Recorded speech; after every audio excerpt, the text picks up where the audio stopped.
اللہ اللہ اللہ اللہ اللہ اللہ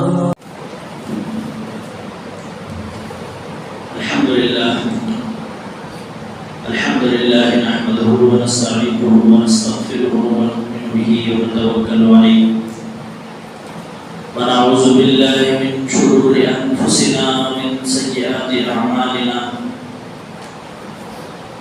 من يهده الله فلا مضل له ومن يضلل فلا هادي له ونشهد أن لا إله إلا الله وحده لا شريك له ونشهد أن سيدنا وسندنا نبينا مولانا محمدا عبده ورسوله أما بعد فأعوذ بالله من الشيطان الرجيم بسم الله الرحمن الرحيم وقضينا إلى بني إسرائيل في الكتاب لتفسدن في الأرض مرتين ولتعلن علوا كبيرا وقال النبي صلى الله عليه وسلم من تشبه بقوم فهو منهم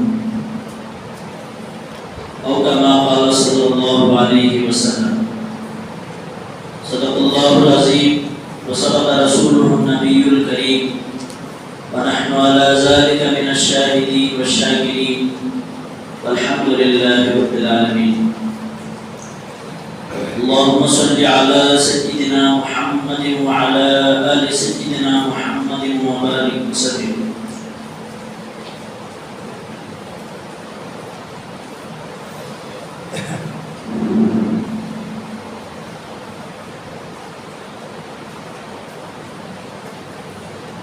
سامعین محترم، عزیز دوستوں اور بزرگوں،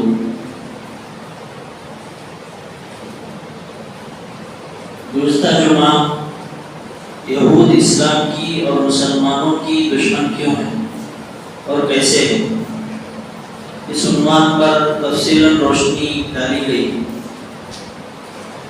اور آج کے اس جمعے کے موقع پر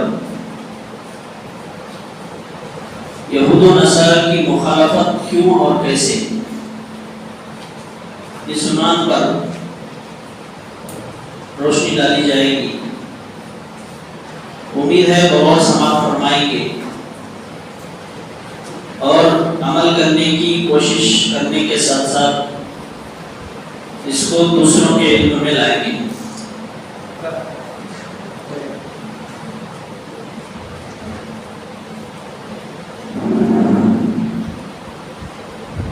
احتجاج کا کوئی بھی مناسب طریقہ ہو اسے اختیار کیا جا سکتا ہے، اختیار کرنا درست ہے، مگر آج کی مجلس میں ہم اہل یہود سے ایک منفرد طریقے سے اپنا احتجاج ریکارڈ کروائیں گے، اور وہ احتجاج یہ ہے کہ ہم ہر عمل میں ان کی مخالفت کریں. ہمیں اپنے عقائد میں نظریات سے لے کر تہذیب و تمدن، معاشرت، غرض ہر طریقے میں یہود کی مخالفت کریں اور انہیں پیغام دیں کہ مسلمان ہر لحاظ سے یہود سے نفرت کرتے ہیں. جیسا کہ گزشتہ جمعہ یہ بات آپ لوگوں کے علم میں آئی کہ یوں سمجھ لیں کہ یہود اسلام اور مسلمانوں کے ازلی دشمن ہیں. جیسے اللہ کا اور اللہ کے احکامات کا، اچھائیوں کا جیسے شیطان دشمن ہے، اسی طرح یہ اسلام اور مسلمانوں کا دشمن ہے، اور یہ ان کی فطرت میں رچی بسی ہوئی، گھٹی میں، ان کے گھٹی میں پڑا ہوا ہے. اچھائیوں سے دشمنی کرنا اور برائیوں کو سینے سے لگانا، اچھائی کو برائی سمجھ کر ترک کرنا اور برائی کو اچھا ہی سمجھ کر اپنانا اور اسے پوری دنیا میں عام کرنے کی کوشش کرنا، یہ ان کا شیوا ہے۔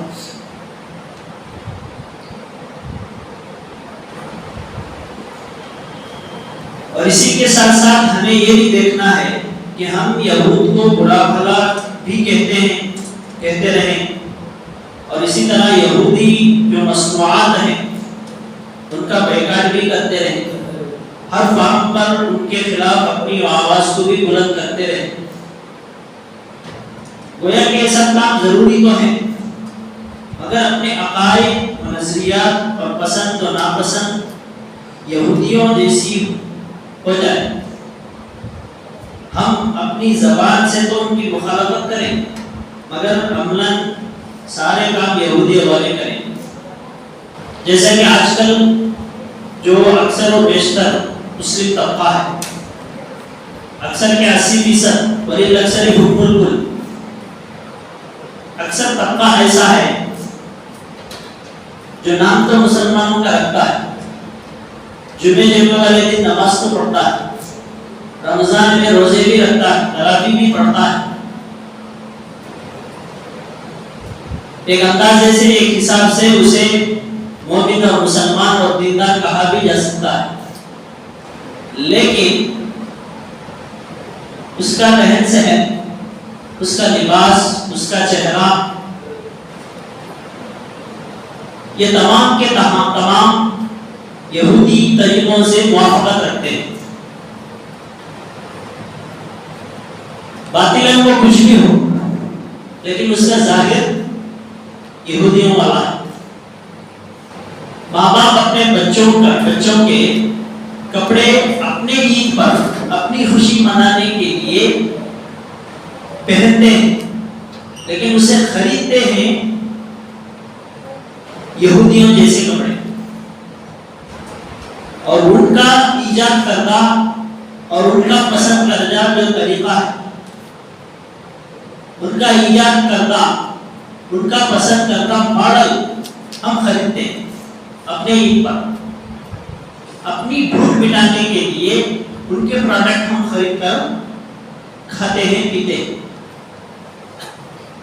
غرض ہم جو بھی اپنے آپ کو سمجھیں، جیسا بھی سمجھیں، لیکن غیر محسوس طریقے سے ہو یا محسوس طریقے سے ہو، ہم آدھے سے زائد مسلمان ان کے غلام بن چکے ہیں، ہماری پسند ان کی پسند بن چکی ہے،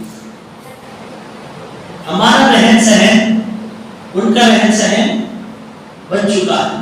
اسی کو اللہ کے نبی صلی اللہ علیہ وسلم نے ارشاد فرمایا، قیامت کے قریب ایک ایسا زمانہ آئے گا کہ تم یہودیوں کی بالشت برابر بھی ان کی موافقت کرو گی، ان کے نقش قدم پر چلو گی۔ اگر وہ گوہ کے سوراخ میں اگر گھسے گا تو تم بھی اس کی موافقت میں اس میں گھسنے کی کوشش کرو گی۔ آئینہ جمعہ علامات قیامت کے تعلق سے مستقل عنوان آئے گا، اس میں تفصیلاً آپ حضرات کے سامنے یہ تمام معروضات پیش کی جائے گی کہ قیامت کے قریب کا زمانہ کیسا ہوگا، اس کے کیا کیا حالات ہوں گے، اور اللہ کے نبی صلی اللہ علیہ وسلم اس زمانے کو سامنے رکھ کر کیا کیا پیشی گوئیاں کی ہیں کہ قیامت کے قریب کیا کیا مصیبتیں اور جو ہے کیا کیا اخلاقی گراوٹ آئے گی، مسلمان کس حد تک گر جائے گا، یہ تمام باتیں انشاءاللہ جمعے کے عنوان میں آئیں گی۔ تو قیامت کے قریب ہم یہودیوں کی موافقت میں قدم بقدم چلیں گے، شبرن بشبرن، حدیث کے الفاظ ہیں، بارش برابر۔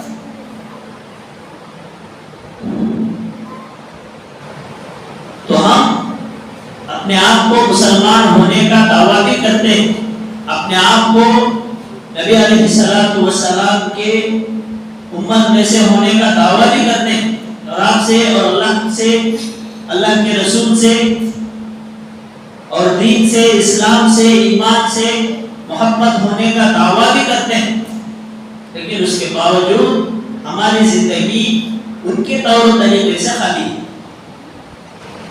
اسلام صرف عبادات کا نام نہیں ہے. اسلام جب آیا تو اللہ کے نبی صلی اللہ علیہ وسلم حجۃ الوداع کے موقع پر زمین پر پیر مار کر یہ ارشاد فرمایا کہ تمام باطل عقیدے جو اس سے پہلے آدم علیہ السلام سے لے کر اب تک جتنے بھی باطل عقیدے تھے وہ تمام کے تمام میرے قدموں کے نیچے آ گئے.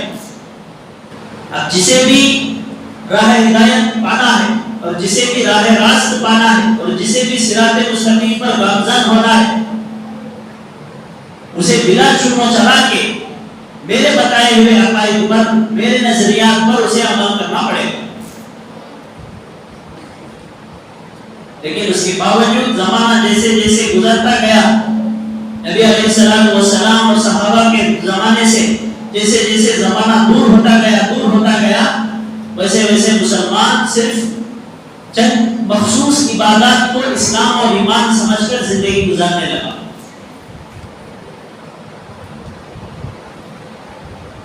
وہ لباس پہنتے وقت، کھانا کھاتے وقت، کاروبار کرتے وقت، شادی بیاہ کے موقع پر یا اور کوئی رسم و رواج کے وقت یہ کبھی محسوس نہیں کرتا کہ آیا یہ جو طریقہ میں اختیار کر رہا ہوں یہ اسلام کے موافق ہے یا اسلام کے خلاف ہے، شریعت کے موافق ہے یا شریعت کے خلاف ہے.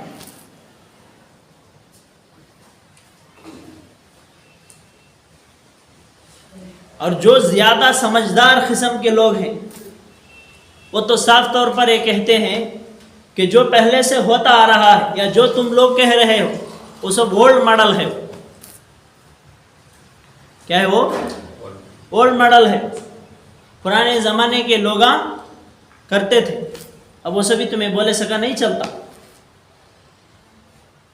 جبکہ معلوم ہونا چاہیے کہ قرآن جو اللہ تبارک و تعالی نازل فرمایا ہے اس امت کے لیے تحفے کے طور پر، اس امت کے لیے پیغام کے طور پر، اس امت کے لیے ایک اللہ کی طرف سے خط کے طور پر جو ہمیں ملا ہے وہ صرف نبی اور نبی کے زمانے تک کے لیے محدود نہیں ہے، قیامت تک کے لیے ہے وہ. اور قیامت تک کے آنے والے انسانوں کو سامنے رکھ کر اور قیامت تک آنے والے زمانے کو سامنے رکھ کر وہ کتاب بنائی گئی ہے، وہ کتاب نازل کی گئی ہے. اس کے احکامات جیسے آسانی کے ساتھ، جس شوق و جذبے کے ساتھ نبی کے زمانے میں عمل کیا جا سکتا تھا اسی طرح آج بھی عمل کیا جا سکتا ہے اور قیامت والے دن بھی عمل کیا جا سکتا ہے.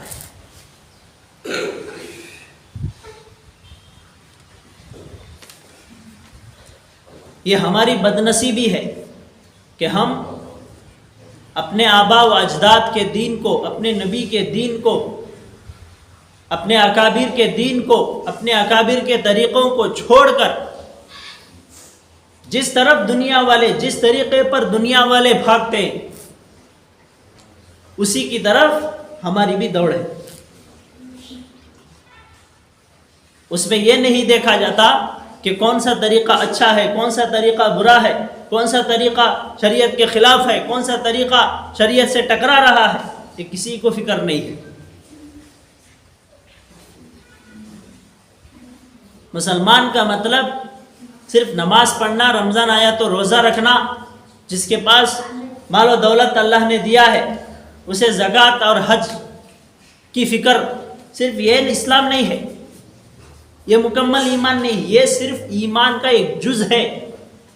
اس جز کا نام عبادات ہے، اسے ہر مسلمان پر فرض ہے، وہ کرنا ہے. سوچو، اس کا نام اسلامیت، اس کا نام مسلمانیت نہیں ہے، بلکہ اس کی 24 گھنٹہ جو زندگی انہیں گزار رہا ہے اس کے لمحے لمحے میں، اس کے گھنٹے گھنٹے میں، اس کے ہر طور و طریقے میں اسلام داخل ہے، شامل ہے اور ہونا چاہیے، تبھی وہ کامل مومن اور کامل مسلمان بن سکتا ہے. اگر وہ دعویٰ یہ کرے کہ میں مسلمان ہوں اور میرا طریقہ نبی کا طریقہ ہے، میرا رہن سہن اللہ کے نبی کے رہن سہن سے ملتا جلتا ہے، لیکن اس کے باوجود وہ کسی اور طریقے کو اختیار کرتا ہے، کسی اور طریقے پر مر مٹتا ہے، کسی اور طریقے پر محبت کرتا ہے، تو وہ اپنے دعوے میں جھوٹا ہے. قیامت کے دن بلا کسی تکلف کے، بغیر حساب کتاب کے وہ جہنم میں جائے گا، جنت میں نہیں جائے گا۔ وہ مسجد میں آ کر 2 ٹھونگا مار ڈالنے سے جنت نہیں ملتی، انہیں پکا سچا، انہیں اپنے آپ کو مسلمان بنانا، اللہ گواہی دینا کہ واقعتاً یہ مسلمان ہے، تبھی اسے جنت ملتی۔ دین کے 4 کام کر لینے سے، 4 ٹھونگے مار ڈالنے سے مسجد میں آ کر اسے کیا نہیں ملتی؟ جنت نہیں ملتی۔ جنت اتنا آسان ہوتا تو اللہ کے رسول اور اللہ کے رسول کے اولادوں کو اتنی قربانیاں دینا نہیں پڑتی تھی۔ دین معمولی نہیں ہے، اسلام معمولی چیز نہیں ہے، اس کے اوپر ہزاروں لاکھوں جانوں بھی اگر قربان ہو جائے تو کوئی پرواہ نہیں ہے۔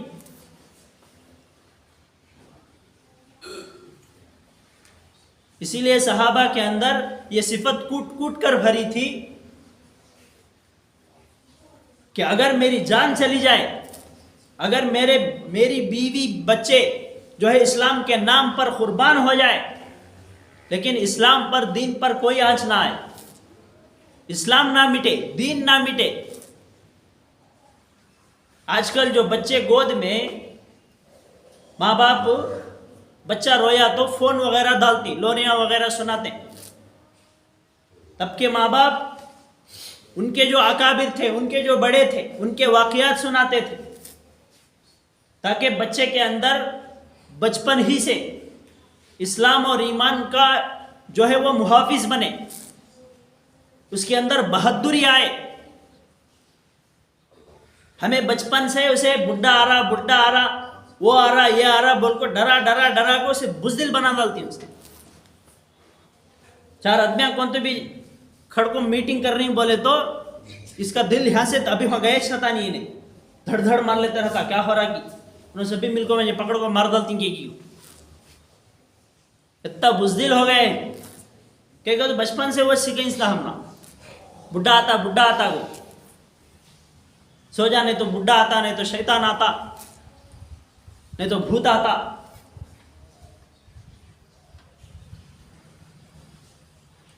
تو دیکھو اسلام، مسلمانوں کی اخلاقی گراوٹ کتنی ہو گئی ہے۔ ہزاروں لاکھوں کے مجمع میں ڈھونڈنے سے بھی کوئی ایک بھی پکا سچا مسلمان نہیں ملتا۔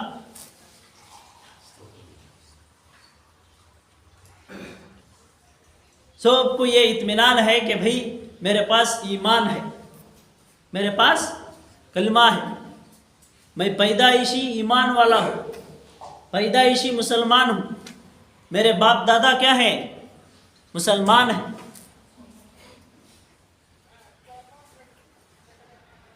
تو اس بات پر مطمئن ہے کہ مجھے ایک نہ ایک دن کیا ہو جائے گی؟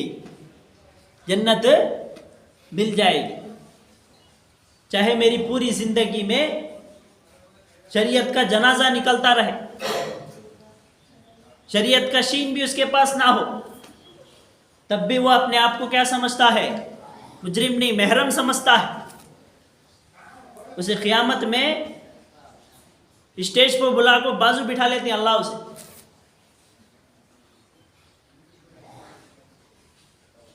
اللہ ہماری حفاظت فرمائے، اللہ ہمیں دین کی صحیح سمجھ نصیب فرمائے۔ آج یہی ہو رہا، ہر چیز میں یہودیوں کی موافقت۔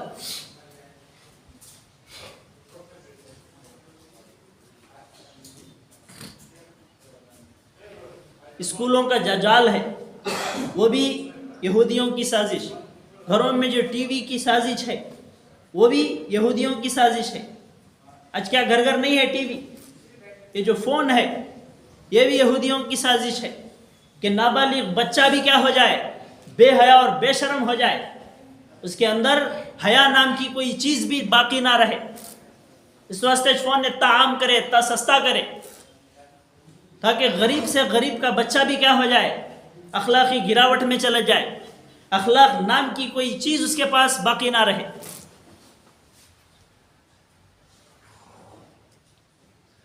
اسے سمجھنے کے بجائے اس سے حت المقدور بچنے کے بجائے جہاں تک ہو سکے اس سے دور رہنے کی کوشش کرنے کے بجائے دن بدن اسی کی دھن میں، اسی فکر میں، اسی تدبر میں، اسی تذکرے میں، اسی تبصرے میں پوری زندگی گزر رہا ہے۔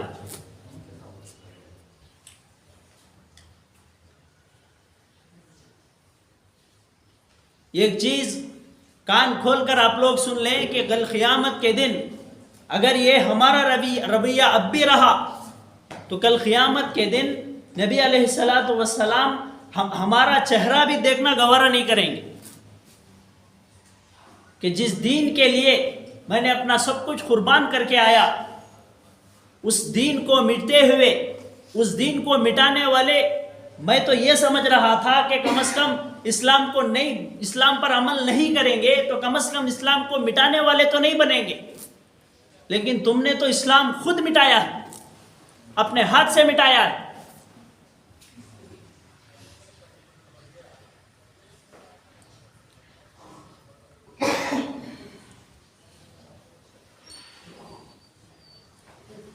تو بہرحال اب آگے چند یہودیوں سے جو مخالفت اور ممانعت ہے قرآن و حدیث کی روشنی میں، کن کن چیزوں میں نبی علیہ الصلاۃ والسلام نے ہمیں ان کی مخالفت کرنے کا حکم دیا ہے۔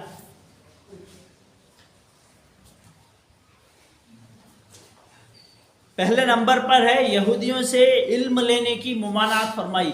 نبی علیہ الصلاۃ والسلام یہودیوں سے علم لینے کی ممانعت فرمائی۔ جو پہلے آئے ہیں وہ آگے آ جائیں تاکہ پیچھے آنے والوں کو جگہ ہو۔ مجلس میں بیٹھنے کے جو آداب ہیں اس میں سے ایک ادب یہ بھی ہے کہ جو پہلے آئے ہیں وہ سامنے ایک صف میں پہلے پر کریں تاکہ پیچھے آنے والوں کو کیا ہو، جگہ ہو۔ الاول فالاول۔ ایک مرتبہ حضرت عمر بن خطاب رضی اللہ تعالی عنہ تورات کا ایک نسخہ لے کر آئے اور اللہ کے نبی صلی اللہ علیہ وسلم کو بتایا، یا رسول اللہ یہ تورات کا میں نسخہ لایا، تو آپ خاموش رہے۔ 2-3 مرتبہ حضرت عمر نے فرمایا کہ یا رسول اللہ میں تورات کا نسخہ لایا ہوں، تو آپ خاموش رہے، کوئی جواب نہیں دیا۔ تو حضرت عمر بن خطاب رضی اللہ تعالیٰ عنہ بیٹھ گئے، بیٹھ کر کھول کر پڑھنا شروع کیا۔ تو آپ صلی اللہ علیہ وسلم کا جو چہرہ تھا، چہرہ انور، وہ ایک دم غصے سے لال ہو گیا اور آپ کی ناراضگی کا جو اثر ہے وہ چہرے پر ظاہر ہونے لگا۔ تو حضرت عمر نے چہرے کو دیکھ کر بھانپ لیا کہ اللہ کے نبی صلی اللہ علیہ وسلم کو یہ میرا طریقہ ناگوار محسوس ہوا ہے، تو فوراً پڑھنے لگے، رضیت باللہ ربا وبالاسلام دینا وبمحمد النبی صلی اللہ علیہ وسلم، میں اللہ کے دین پر راضی ہوں اور اللہ کے نبی پر اور اسلام کے دین ہونے پر اور محمد صلی اللہ علیہ وسلم کے نبی ہونے پر راضی ہوں۔ تو اللہ کے نبی صلی اللہ علیہ وسلم نے فرمایا، قسم ہے اس ذات کی جس کے قبضے میں محمد کی جان ہے، اگر موسیٰ بھی اب پیدا ہو جائیں تو وہ بھی میری ہی اتباع کریں گے، میرے علاوہ اگر وہ اپنی شریعت کو پھیلائیں گے تو گویا وہ بھی راہ ہدایت والے نہیں ہوں گے، انہیں بھی کیا کرنا پڑے گا، میری ہی اتباع کرنی پڑے گی۔ تو یہودیوں سے علم لینے کی مخالفت اور اس طرح احکامات الہیہ میں ملاوٹ اور پھیر پھیر، یہ بھی یہودیوں کا شیوا ہے۔ جیسے کہ گزشتہ 3 آسمانی کتابیں، ان تمام میں انہوں نے کیا کر دیا، ملاوٹ کر دیا، پھیر پھیر کر دیا، اصلی نسخہ اس کا اب دنیا میں باقی نہیں رہا۔ تو اس لیے اہل کتاب سے سوال کیوں کرتے ہو؟ ایک حدیث کا مفہوم ہے کہ اللہ کے نبی صلی اللہ علیہ وسلم نے فرمایا، اہل یہود سے سوال مت کرو، اس لیے کہ وہ دین میں احکام الہیہ میں کیا کرنے والے ہیں، ملاوٹ کرنے والے ہیں، وہ کبھی سچے نہیں ہیں، سچ بولنے والے نہیں ہیں وہ۔ اور آگے فرمایا، قبروں کو سجدہ گاہ بنانا، یہ بھی انہی کا کام ہے۔ جو بھی نبی دنیا سے جاتے تھے تو وہ لوگ ان کی قبر پر مسجد بنا دیتے تھے، وہاں پر عبادت کرتے تھے، ان پر سجدہ کرتے تھے۔ تو اس میں بھی ان کی مخالفت کرنے کا حکم دیا گیا۔ اور حلال و حرام میں یہود کی ہیلا سازی، مردار کی چربی کے بارے میں آپ صلی اللہ علیہ وسلم سے سوال کیا گیا تو آپ نے فرمایا کہ مردار جب حرام ہے تو اس کے اجزاء بھی کیا ہونی چاہیے؟ حرام ہونی چاہیے، اس کی چربی استعمال میں مت لاؤ۔ تو یہ لوگ مردار ہی کی کیا کرتے ہیں؟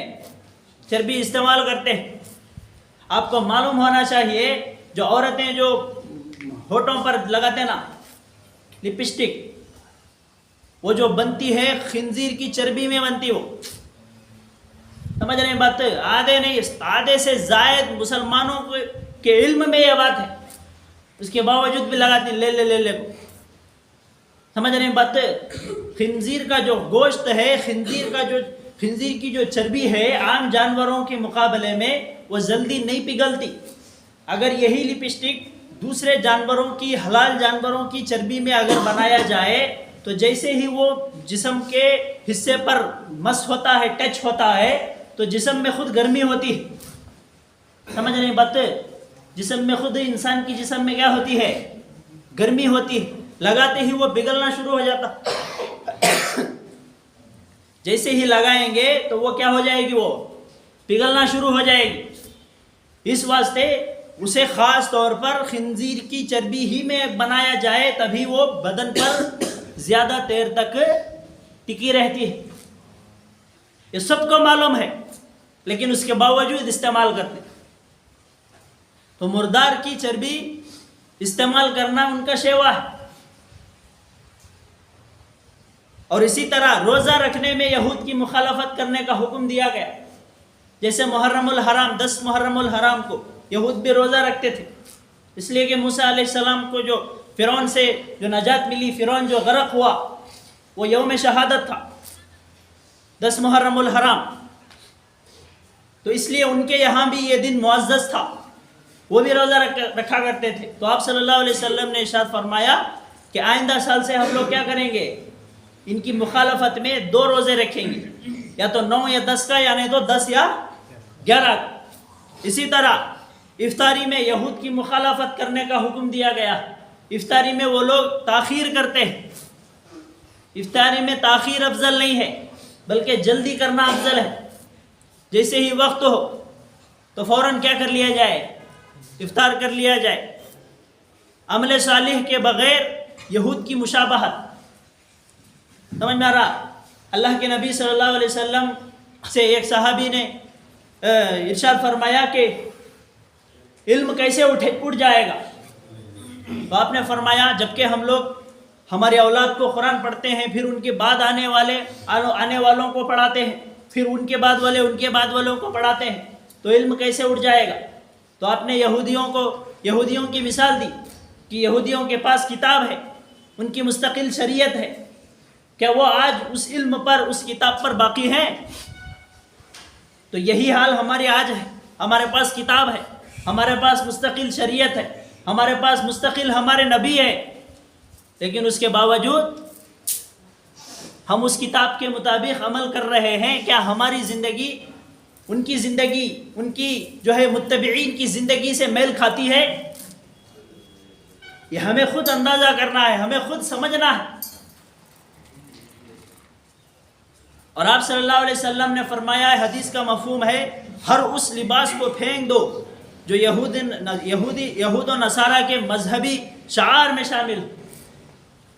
ہمارے ٹی شرٹا میں یہودیوں کا جھنڈا، ان کے برانڈ کا جھنڈا ہے نہیں ہے، جبکہ حدیثوں میں اس کی مخالفت کرنے کا حکم دیا گیا ہے۔ ہم مخالفت کرنے کے بجائے کیا کر رہے ہیں؟ ہمیں موافقت کر رہے ہیں۔ گویا کہ ہم اپنی چھری لے کر ہمارے نبی کے سینے کو چھلنی کر رہے ہیں۔ تمہیں جو بولے وہ نہیں سنتے ہمیں، بلکہ جس سے منع کرے ہیں وہ ہمیں کرتی سو۔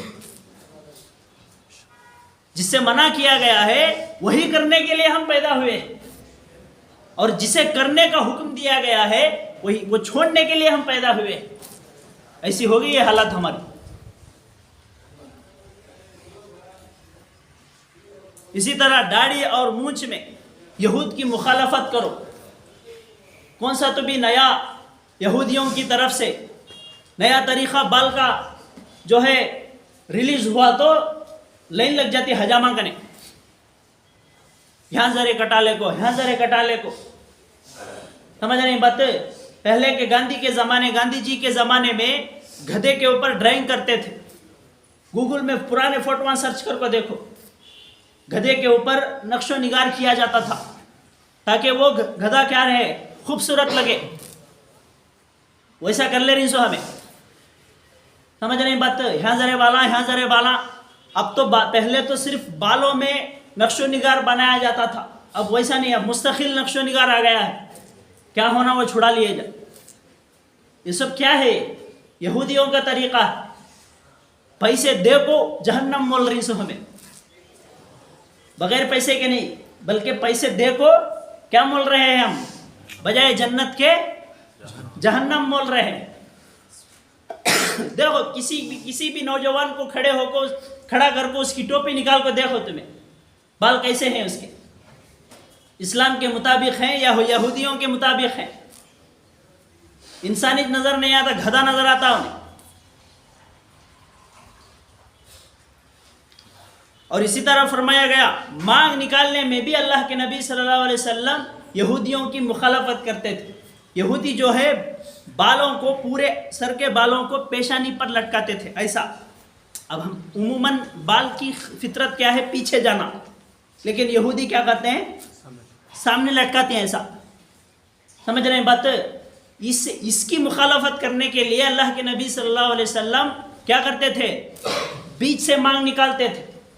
اور جو مجوسی لوگ ہیں، جو مشرک لوگ ہیں، وہ کیا کرتے تھے؟ سائیڈ سے مانگ نکالتے تھے. جیسے چھوٹے بچوں کو ماں باپ کر کو بھیجتے نہیں کراف، یہاں پر مانگ رہتی، وہ اس طرف یا نہیں تو اس طرف پورے بال رہتی، سائیڈ میں مانگ رہتی. تو دونوں سے مخالفت کرنے کے لیے اللہ کے نبی صلی اللہ علیہ وسلم بیچ سے مانگ نکالا کرتے تھے. ہماری مانگ ہے حج ویسی. اس لیے اللہ کے نبی صلی اللہ علیہ وسلم نے فرمایا من تشبہ بقوم فہو منہ. جو جس قوم کی مشابہت اختیار کرے گا وہ انہی میں سے ہوگا. یعنی کل قیامت کے دن اسی کے ساتھ، انہی قوم کے ساتھ اس کا کیا ہوگا؟ حشر ہوگا. انہی کے ساتھ اٹھے گا. انہیں کہاں جاتا کہ انہیں بھی وہاں جاتا.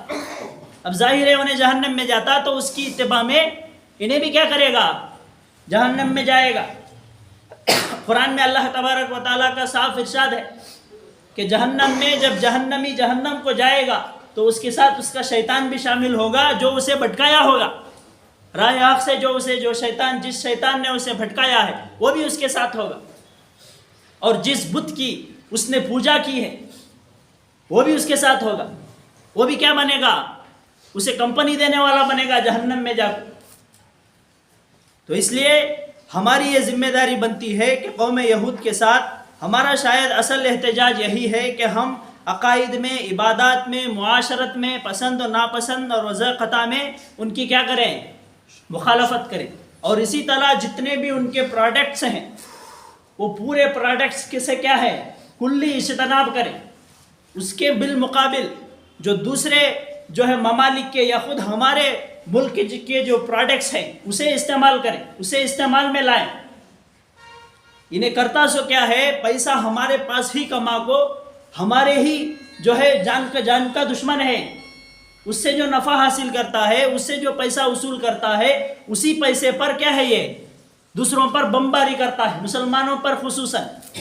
تو اس لیے اس کے جو جتنے بھی پروڈکٹس ہیں ان تمام سے کیا کلی کیا ہے؟ اجتناب کیا جائے. یہ احتجاج کا ایک بہت ہی منفرد اور بہت ہی انوکھا طریقہ ہے. کچھ بھی نہیں کر سکتے تو کم از کم ہم لوگ یہ تو کر ہی سکتے ہیں. کریں گے نا بھی انشاءاللہ. اللہ ہم سب کو عمل کی توفیق نصیب فرمائے. آمین. وآخر دعوانا الحمدللہ.